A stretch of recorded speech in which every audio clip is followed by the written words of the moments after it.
Agora a gente vai falar sobre cuidado mental das gestantes. Tem gestantes nos assistindo nesse momento? É, gente. Quem é mãe sabe, né? A pressão que é só de imaginar que você vai ser responsável por aquela criança, por aquele bebezinho que um dia vai se tornar adulto também. E será que essa formação pode começar já na barriga? Quem vai falar sobre o assunto é a nossa maravilhosa psicóloga perinatal, a Heloísa Feltrin. Tudo bom, Elo? Boa tarde. Boa tarde, Patrícia. Sempre um prazer falar sobre saúde mental materna, né? Eu sou apaixonada. Ai, que bom, minha linda. Bom, por que cuidar da saúde mental das gestantes é tão importante? Você falando assim, eu tava lembrando, canso de ouvir as mulheres falando assim, Elô, quando eu fiz o teste, deu positivo, fiquei horas no banheiro até eu conseguir sair, assimilar toda a informação da gestação para daí conseguir avisar alguém, falar o que estava acontecendo, entender, né? Porque realmente a mudança que a gestação traz é muito intensa para todas as mulheres, né? E quando a gente fala sobre saúde mental desde a gestação, nós estamos falando, sim, Patrícia, de um bebê que sente muitas coisas dentro da gestação.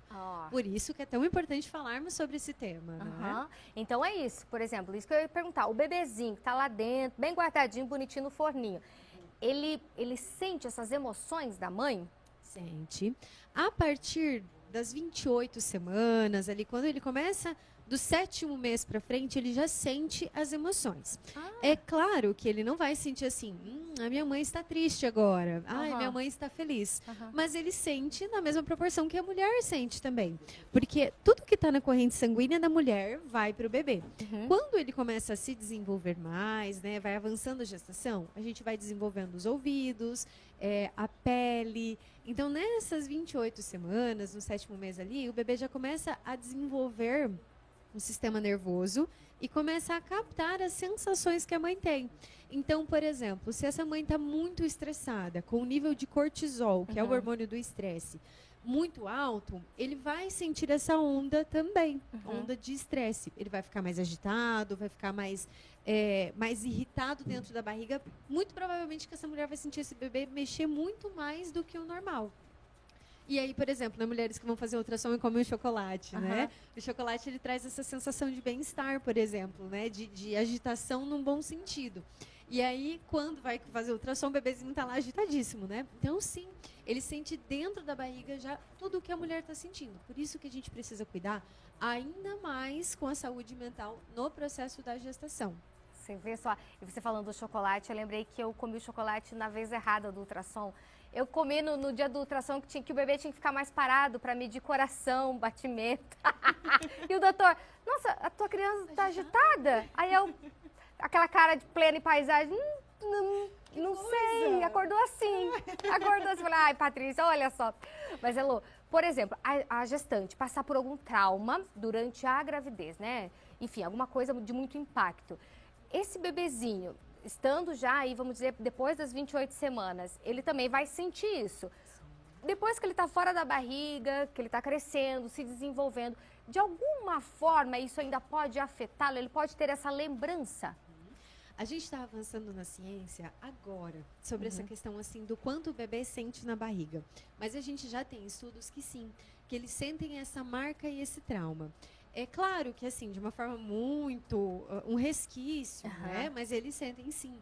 Por exemplo, uma gestante que viveu uma gestação muito estressada, passou por um trauma. Não é só um momento do trauma, né? A gente precisa pensar no estresse após o trauma também.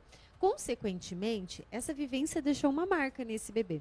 Que quando ele vivencia alguma coisa parecida, ele resgata essa memória. Por exemplo... Tive um caso de uma gestante que sofreu um acidente de carro, o carro capotou, ficou tudo bem, tudo certo, mas foi um baita de um susto, né? Quando eles saíram do hospital, na saída da maternidade, o bebê entrou no carro, ele chorava desesperadamente. Nossa! Tiraram o bebê, estava tudo certo. Ele se acalmava, ficava tranquilo, mas ele escutava o barulho do motor e ele se agitava demais.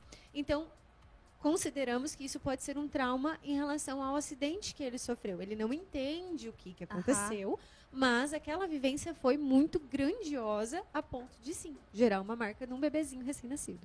Esse cuidado com a saúde mental das gestantes é algo que é só dela, digamos assim, eu, mamãe, gestante, devo cuidar da minha saúde mental? Ou a rede de apoio também deve dar todo esse suporte? Como que deve ser esse suporte? Sim, é importante que toda a rede de apoio esteja em consideração. Eu falo que é a mulher que vai colocar os limites, né? Então é ela que vai falar assim, chega, isso aqui para mim já deu, esse aqui é o meu limite, né? Porque a gente sabe, não tem como viver assim um estado de graça, de que não, infelizmente, né? De nada chega para mim. Mas é importante que a rede de apoio também tenha essa noção de que esses estresses desnecessários podem afetar, sim, a gestação, até influenciar num parto precoce. Né? A gente precisa cuidar com isso também, porque esse estresse, o corpo pode entender que é uma ameaça e esse bebê precisa sair, porque essa mulher está sobrecarregada. Então, toda essa questão a gente precisa avaliar com muito critério, com a rede de apoio e com a mulher. Se ela não consegue colocar os próprios limites, é claro que acaba passando muito mais, né? Ainda mulheres que têm muitas responsabilidades, às vezes trabalham fora, têm a casa, outros filhos. Então, ela também precisa ponderar como é o estado de estresse dela, porque o estresse é tudo que tira a gente do nosso normal. Então, não tem como viver sem estresse. Mas ela que pondera isso. Olha, eu vou até aqui. Daqui para frente, eu preciso que outra pessoa resolva ou faça isso por mim, né? Não consigo mais aqui. E também a rede de apoio pensar que quando a gente priva a gestante de receber uma informação, aconteceu tal coisa, eu não vou contar para ela. Isso também pode gerar uma angústia, porque às vezes ela está sentindo o clima tenso ali, enfim, muitas coisas podem acontecer. Então a gente precisa ter um filtro de como chegam as informações, o que nós passamos para a gestante, né? Para que ela também consiga absorver de uma forma que não afete nem a saúde dela, nem o bebê. Porque a gestante normalmente já tem uma saúde mais delicada, por conta de todas essas alterações hormonais, né? Tem mulheres que ficam com raiva do marido, por exemplo, né? Eu brinco sempre assim, a gente precisa pensar que se uma mulher, ela fica tão modificada a ponto de dela querer comer tijolo. Meu Deus. Né? Então, assim, é muita mudança, né? Não dá para desmerecer isso. Tem umas vontades ali que, nossa, eu não tive essas vontades diferentonas. Mas, assim, uma gestação feliz, vamos dizer assim, uma gestação dentro, não vou falar assim uns 9 meses, né, na plenitude divina, mas assim uma gestação em que houve uma tranquilidade, em que essa gestante conseguiu curtir. Vai fazer diferença depois nesse pós-parto, Elô? Vai, com certeza. A gente vai ter um bebê mais tranquilo, Patrícia. Ele já vai nascer mais zen, né? Por exemplo, mulheres que são muito agitadas ou que trabalham de madrugada, por exemplo, né? Que daí o corpo está ali agitado. O bebê tende a ficar mais agitado. A gente tem até vídeos, memes, né, das mulheres, assim, as influenciadoras fazendo o bebê dormir dançando, né? Porque passou a gestação inteira agitada. Então, é legal pensar sobre isso também. Vamos viver em paz, sentada no sofá, só isso? Não. Faça as suas rotinas, né? Tenha a sua vida. Mas saiba que tudo que você vivencia agora também está ensinando para o bebê muitas coisas. Sobre essa característica de comportamento ansioso também, muito agitado, né, de correria. Então, assim, é importante fazer esse filtro. Ter um momento do trabalho, da correria ali, ok. Mas quando você consegue descansar, descansar. Então, ler um livro, assistir um programa gostoso como o nosso, né? Estar aqui. Você está descansando, está aprendendo outras coisas, mas não está forçando o seu corpo nem a sua mente a trabalhar. E principalmente, eu falo ser a sua tia chata, no sentido de cobrar a sua mente para ela voltar para o normal. Opa, pera lá, eu estou pensando demais em coisas que não tem necessidade agora. Volta para cá. Aqui e agora, o que eu posso fazer, o que está no meu alcance, como eu posso lidar com essa situação. Isso, perfeito, Elô. Nossa, dicas maravilhosas para todas as nossas gestantes ou também as tentantes, né? Quem está nesse caminho aí também para a gestação. Se preparando. E está se preparando. Elô, minha linda, obrigada pela presença. Passa seu Instagram para o pessoal também te seguir nas redes sociais. Sim. É @gestando sem medo no Instagram.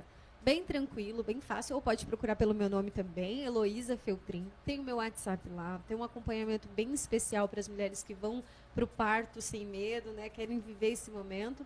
Não tenham medo, que além de psicóloga, tem umas coisinhas a mais ali para preparar vocês para esse momento tão importante que é o parto e a chegada do bebê. Com certeza. Elô, obrigada, viu, minha linda? Até a próxima.